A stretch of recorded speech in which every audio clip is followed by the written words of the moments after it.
gbogbo ètò ló ti tò báyìí láti yọ orúkọ Sunday Ìgbòho kúrò nínú ìwé àwọn ọ̀daràn tí ìjọba ń wá. Olúgbọ́n orílẹ̀ Ìgbọ́n ló sọ bẹ́ẹ̀.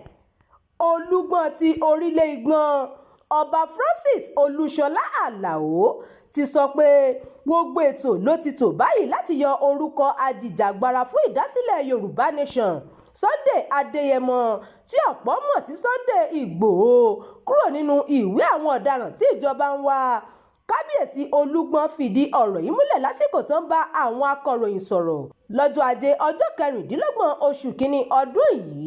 Olúgbọ́n ní òun gẹ́gẹ́ bí ẹnìkan tí ń ṣe akitiyan lórí bí Ìgbòho yóò ṣe gba òmìnira rẹ̀ padà tí ìjọba yóò sì yọ orúkọ rẹ̀ kúrò nínú ìwé àwọn ọ̀daràn táwọn ẹ̀ṣọ́ elétò ààbò ń wá. Orí adé náà tún sọ pé Olúbàdàn ti ilẹ̀ Ìbàdàn Ọba Rasheed Ládọjà àti Ọọ̀ni Ilé-Ifẹ̀ Ọba Adéyẹyè Ẹnìtàn Ògúnwùsì náà ń ṣe akitiyan láti rí i pé orúkọ Ìgbòho kúrò nínú ìwé àwọn ọ̀daràn tí ìjọba ń wá. Ohun tí mo mọ̀ ni pé ọ̀rọ̀ Ìgbòho wà lára nǹkan tí Olúbàdàn bá ààrẹ Bọ́lá Tinubu sọ lásìkò tí ó ṣàbẹ̀wò sí ààrẹ lọ́sẹ̀ tó kọjá. Mo sì mọ̀ pé ọ̀rọ̀ náà forí gun ibì kan pẹ̀lú ààrẹ Tinubu. Ọ̀rọ̀ ọ̀hún ti parí torí inú ìjọba dùn sí akitiyan àwa lọ́balọ́ba lórí ọ̀rọ̀ náà. Sunday Ìgbòho ń padà bọ̀ wá láìpẹ́ láì jìnnà. Ìjọba náà ń ṣe ètò tí wọ́n ní láti ṣe lọ́wọ́ báyìí láti yọ orúkọ Ìgbòho kúrò nínú ìwé àwọn ọ̀daràn tí wọ́n ń wá. Mo sa ipá mi lórí ọ̀rọ̀ yìí gẹ́gẹ́ bí ẹnìkan. Olúbàdàn náà sapá tirẹ̀. Bákan náà ni Ọọ̀ni Ilé-Ifẹ̀ náà dá sí ọ̀rọ̀ ọ̀hún. Kí a torí ọjọ́ mélòó kan báyìí Ìgbòho yóò padà wálé, orúkọ rẹ̀ yóò sì kúrò nínú àwọn ọ̀daràn tí ìjọba ń wá. Olúgbọ́n ló sọ bẹ́ẹ̀. Ṣáájú ni agbẹnusọ fún Ìgbòho Ọláyọmí Kóìkì ti kéde lójú òpó Facebook rẹ̀ pé owó Baba Dami ti ṣetán láti padà sílé lẹ́yìn tó ti wà lókè òkun fún ọdún 4 níbi tó ti ń ṣe àtìpó. Kóìkì náà ní gbogbo ètò ló ti tò báyìí láti fún Ìgbòho ní òmìnira rẹ̀ padà lẹ́yìn tí Olúbàdàn ilẹ̀ Ìbàdàn Olúgbọ́n ti orílẹ̀ Ìgbọ́n àti Ọọ̀ni Ilé-Ifẹ̀ ti dá sí ọ̀rọ̀ náà. Agbẹnusọ Ìgbòho ní ajìjàgbara fún ìdásílẹ̀ Yorùbá Nation náà máa tó gba òmìnira rẹ̀ padà kété tí ìjọba àpapọ̀ bá ti parí iṣẹ́ lórí àti yọ orúkọ rẹ̀ kúrò nínú ìwé àwọn ọ̀daràn tí wọ́n ń wá. Tí ò bá gbàgbé lẹ́yìn tí àjọ DSS yabo ilé rẹ̀ tó wà lágbègbè Sọ́kà nílùú Ìbàdàn níbi táwọn ìsọmọgbé rẹ̀ kan ti kú lọ́jọ́ kìíní oṣù keje ọdún 2021 ni Ìgbòho sá kúrò ní Nàìjíríà. Ẹ̀sùn tí wọ́n fi kan Ìgbòho ni pé ó kó nǹkan ìjà olóró pamọ́ sínú ilé. Lẹ́yìn náà ni ìjọba ààrẹ Muhammadu Buhari fi orúkọ rẹ̀ sínú ìwé àwọn ọ̀daràn tí ìjọba ń wá. Ta ni Sunday Ìgbòho tí ìjọba fẹ́ yọ orúkọ rẹ̀ kúrò nínú ìwé àwọn ọ̀daràn tí wọ́n ń wá gan-an?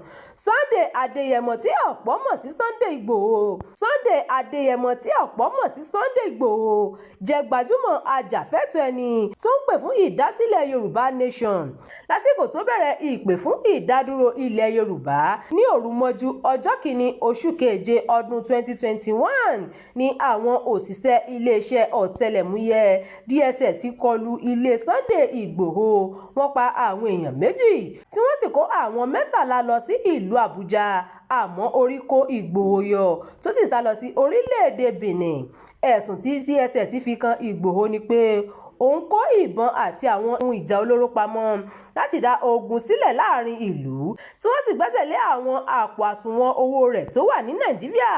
Ọjọ́ Ajé ọjọ́ 19 oṣù keje ọdún 2021 ní iléeṣẹ́ elétò ààbò Interpol mú Sunday Ìgbòho ní pápákọ̀ òfurufú Kajang tó wà ní Kútọ́nù ti ilẹ̀ olómìnira Benin. Alẹ́ ọjọ́ náà la gbọ́ pé Ìgbòho gbìyànjú láti rin ìrìn àjò lọ sí orílẹ̀-èdè Germany pẹ̀lú ìyàwó rẹ̀ rọ́pò Adéyẹmọ. Ọjọ́ 23 oṣù keje ọdún 2021 ní Ìgbòho fojú ba ilé-ẹjọ́ Kútọ́nù lórí ẹ̀sùn wípé ó wọ orílẹ̀-èdè náà lọ́nà àìtọ́ àti níní ayédèrú ìwé ìrìnnà orílẹ̀-èdè náà.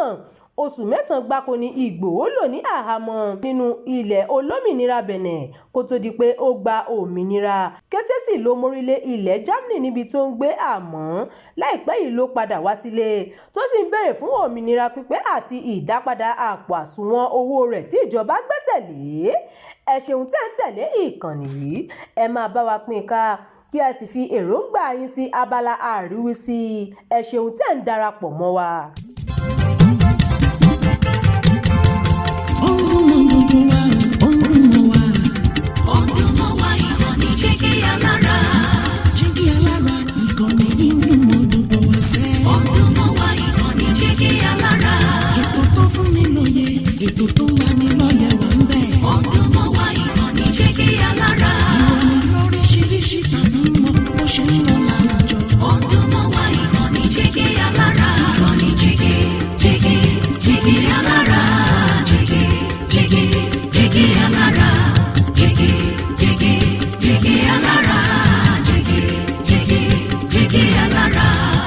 Ìkànnì Jígí Alára 24, bàbá gbogbo.